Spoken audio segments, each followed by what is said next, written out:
আবারও চলে এসেছি নতুন একটা ভিডিও নিয়ে। আজকে দেখাবো কিভাবে ঘরে বসেই আপনারা অর্গানিক তেল বানাবেন। আমি সবসময় এভাবেই ঘরে বসে বানাই। নিজের ঘরে যা থাকে তাই দিয়ে আর টুকটাক বাহির থেকে কিনে নিয়ে আসে, এভাবেই তেল বানাই। চলেন দেখি কি কি দিয়ে তেল বানাই।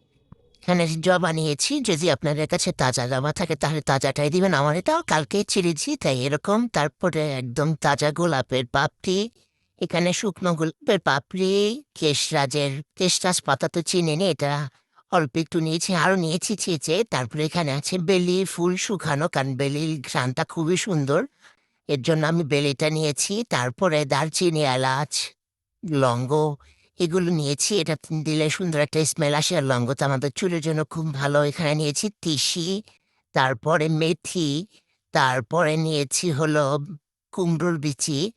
এগুলো সবকিছুই মোটামুটি দেই। তারপরে আছে সূর্যমুখীর বিচি, তারপরে মোস্ট যেটা বেশি ইম্পর্টেন্ট কালো জিরা, এটা তো লাগবেই। কালো জিরা নিয়েছি, আমি একটু বাদাম নিয়েছি, তারপরে নিয়েছি হলো সাদা তিল।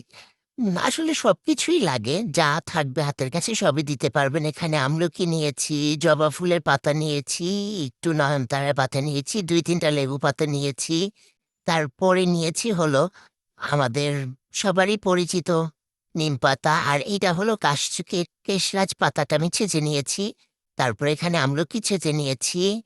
আর যেটা সবচেয়েতে বেশি বেশি দরকার সেটা হলো আমাদের সবারই জানা যে অ্যালোভেরা ছাড়া তো আসলে কোনো কিছুই হয় না। স্কিন বলেন, হেয়ার বলেন, সবকিছুর জন্য অ্যালোভেরা দরকার। অ্যালোভেরা নিয়েছি, পেঁয়াজ নিয়েছি, আদা কুচি নিয়েছি, আর ২-৩ কোয়ার মতো আর কি ছোট রসুন, তো এর জন্য একটু বেশি নিয়েছি। ছোট্ট একটা বড় রসুন নিলে ভালোই হয়।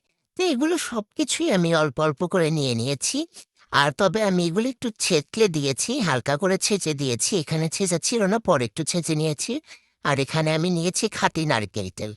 আমি ১ লিটার তেল নিয়েছি। ১ লিটার তেলে যতটুকু পরিমাণে লাগবে আমি সেই পরিমাণেই নিয়েছি আর কি। আর সাথে সরিষার তেল তো নিয়েছি।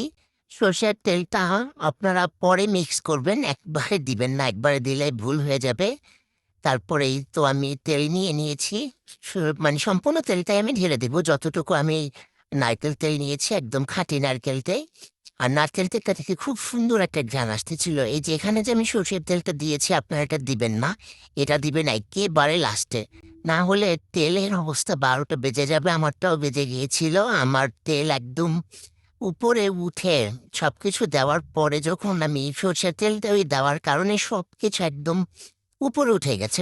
গরম হয়ে ফুলে উপরে উঠে গেছে। আমি কোনোভাবেই সেটাকে কন্ট্রোল করতে পারি নাই। এমন অবস্থা হয়েছে। আমার অর্ধেকের বেশি তেল পড়ে গেছে। তারপরে এই যে দেখেন হালকা তো গরম তেল আমি এক, এক করে কিন্তু সবই দিয়ে নিয়েছি। তারপরে এই যে এই পর্যায়ে এসে আবার সবকিছু দিয়ে ভালো করে আস্তে, আস্তে করে নাড়বো, নেড়ে, নেড়ে। আর এত সুন্দর একটা ঘ্রাণ বের হয় এই তেল থেকে, মানে কি বলবো? পুরা ঘর কেন, আমাদের বাহিরে মানে বাসার বাইরে পর্যন্ত ঘ্রাণটা চলে গেছে। এত সুন্দর একটা স্মেল আসছে। আর তেলটা আমি যখন নাড়তেছিলাম দেখে মনে হচ্ছিল যেন কি যেন রান্না করতেছি না কি।